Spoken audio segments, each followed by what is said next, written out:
dreams or desires that's just been sitting on the shelf, or you kind of put it off for a while, but you really do want to see that? It's just like sitting on the shelf. How many of you? Okay, so we do have some dreamers here, right? Yes. We used to dream when we were little. I know Nicole talks about it all the time. You know, when you were little, we used to dream those crazy dreams. I want to be an astronaut. You know, I'm going to be a doctor. So how many of you don't want to end up in the rocking chair of regrets? Oh, yeah. I see the hands really go up there, right? Wow. Well, just to say that my session today is called The Power of You, Co-Creating the Life You Desire. Because God created us, right? With God's stuff. I mean, that's the stuff, you know. So we have all the power to create the life that we truly desire. Does anyone agree with that or disagree? I agree. You agree with that, right? So apparently we have some stuff in our mechanism, I call it this suit that we wear, that kind of blocks us from achieving what we really want to achieve. And so for myself, again, Shari Hill, mother of 3, grown people pretty much. My daughters will be 24 and 25 in a couple of weeks. My son is 16. Get excited. Everybody excited? Mine too. Yeah, it's like they're almost out of there, but it's kind of scary too, because it's like, wow, I'll get to kind of reinvent myself again, which is great. It's great to transform and to share with you a little bit about changing and transformation. To change is something that you pretty much can see. You know, I can see if I study hard, and if I work hard, I can get here. A transformation is something newly created, something you really wasn't even expecting that you can even become. Okay, do you understand that? So that's what you're really looking for. How is God going to be able to just work with you and create that new Cindy, that new Lisa, that new Shari, or just what is possible? And so that's what we're really looking for, that transformation. And so with that, we're going to go over a few things, but just to share, did something very powerful last year. I decided to, and I do it every year pretty much, but I wrote down how I wanted God to live a life through me. And I wrote it down on New Year's Eve, wrote it in a letter to God, and sealed it up, gave it to my pastor, and she mails the letters back to us around June just to see if you're on track with what you said God was going to experience. I really forgot what I wrote in the letter, but I did know a big part of that dream was to really excel in my business, which I do business coaching for small business women, but opened it up to everyone. And I wanted to really move my business forward with the small business coaching and helping women to get their businesses off the ground or how they could achieve their goals. So when this letter came back and I opened it up and realized, I didn't even know who wrote this letter. I put in there that I wanted to have a radio show. I put on there that I wanted to do some acting. I was like, who wrote this letter? And do you know that everything I wrote in that letter came true? Because I was willing to be open and allow God to live a life through me, boldly. Do you understand what that is? To boldly do it, to release all the inhibitions, because I can speak in front of people. But to be in a stage play was something different. To be the lead in a stage play was something different. I mean, amazing. I just could not believe what was happening. To have a radio show was amazing. I'm like, okay, all right, God. Shared it with my daughter, and she decided that she was going to go to Europe. Don't ask me how. Don't ask me with the money. But she decided she wanted to go to Europe. So, how that happened, but Mom was able to buy her ticket, and she was a nanny for a good friend of mine for years, and she said, well, I'll be an au pair.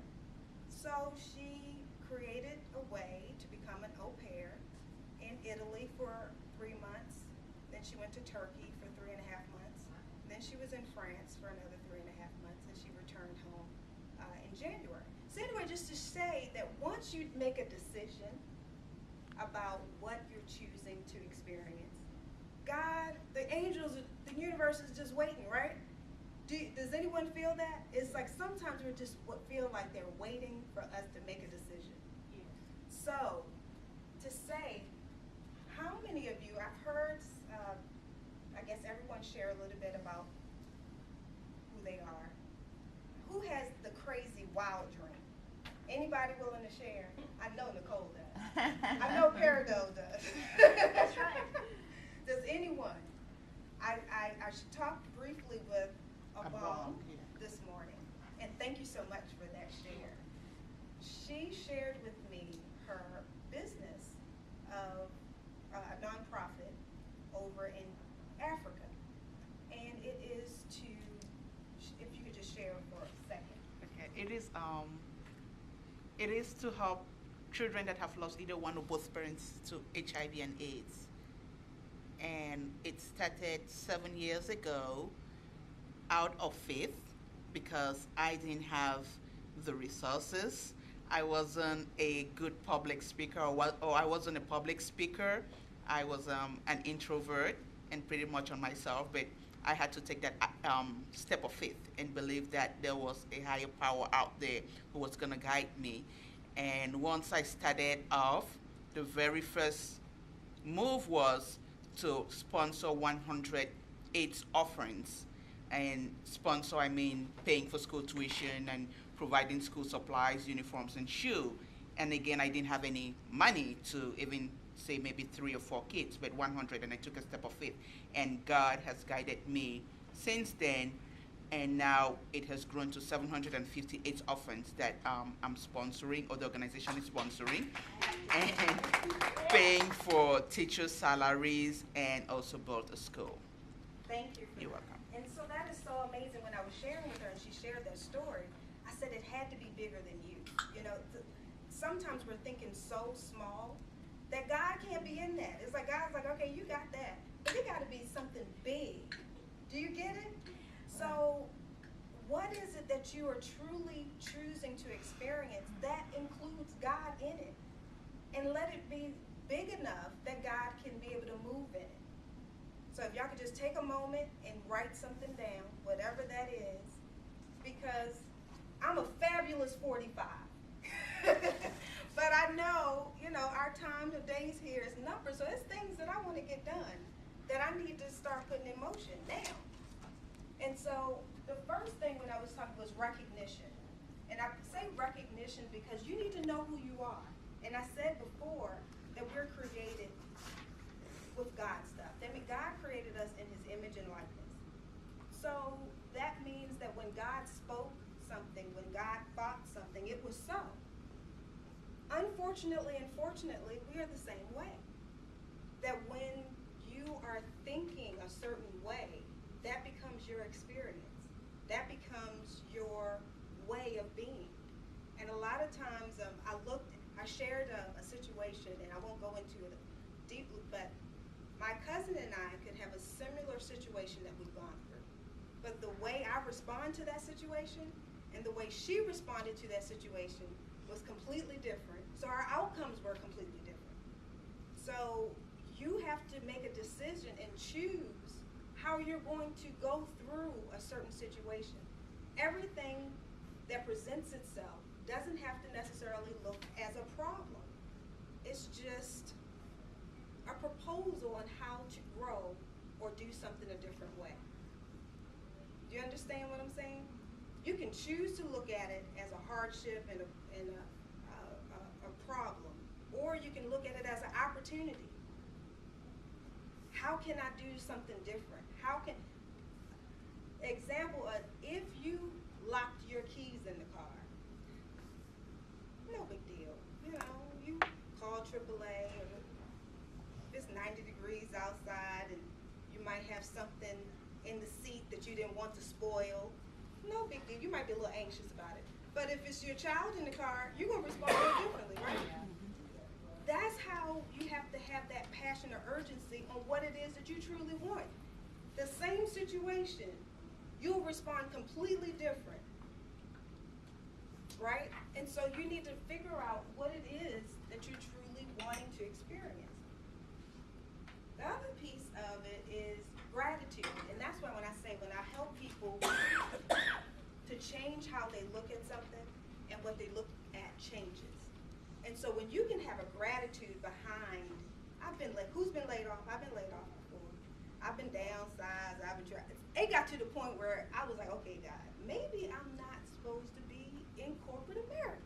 Because it's like, if I go to work at some place, they're going to downsize, they're going to close the branch down. I mean, it was just, okay, never mind. Obviously, you got something else for me to do. So been there. It's a very easy, uncomfortable situation. But I chose to find it as, you know what, there's no more security in corporate America than I can create for myself. And so why not do what I do? You know, because I was realizing I was building somebody else's corporation or building someone else's organization. I can do that for myself. I can buy benefits. I mean, you know, I can do all the things that they were trying to pass off as a benefit, but I was really paying for it, you know, so I just had to look at it differently. I had to choose to look at it differently. So the thing is to be grateful, to have a gratitude journal, to make sure that every day you are writing down what you are grateful for. Every moment, there should be something that you're grateful for.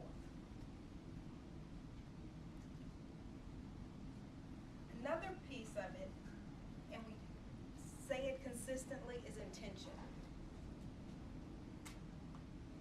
Really setting your intentions for the day. Sometimes people get up and you already in a rush. Your day got started before you opened your eyes, right? You have to have a moment that you can just clear out, be it pray, meditate, and then set your intentions for the day. But then also, what is your intention for, what's your purpose? But do that on a daily, moment-by-moment basis. Sometimes we miss so much of the right now because we're looking. How many of you spend more time thinking about what happened yesterday or what's going to happen tomorrow than what's happening right now? So we miss it. You know, it's constantly in the past or the future. So we switch back and forth and don't appreciate where you are in this space right now. And sometimes we miss the moments with our kids. I mean, I look, I'm like, oh gosh, 16, my son is 16. In 2 years, he's gonna be up and out. And I'm gonna miss my snuggle bunny. I call him SB now, you know, because he won't allow the snuggle bunny part. But, you know, he's gonna be off on his day. And he'll be like, Mom, I'll catch you, you know, in a little bit. So I need to appreciate this moment instead of, okay, I need to get college tuition straight. I need to get this done. I need to embrace this time. My mother transitioned or passed when I was 17. And so she probably thought she was going to have more time with me than she really did. And so I have to embrace the day. You know, carpe diem, seize the day, right? So that's the other thing. So significance. And there's going to be 9 points, so make sure you're not just writing forever, but 9. So significance. And what I say about significance is, do you know how important you are? Not just how powerful, but how important you are. That there are things that only you can make happen. Nicole and I can do similar work, but there are people that Nicole is going to impact that I won't be able to impact. There may be someone that I can impact that Nicole may not be able to impact. Or it takes both of us together to make something happen. But do you know how significant you are? Is it something that won't happen because you won't be able to do it? Will your grandchildren miss something because you won't move? You understand what I'm saying? And so that's where I look, my kids get sick of me talking about my grandchildren that aren't quite here yet. They're like, Mom, stop. I'm like, but my grandchildren, they're so lovely.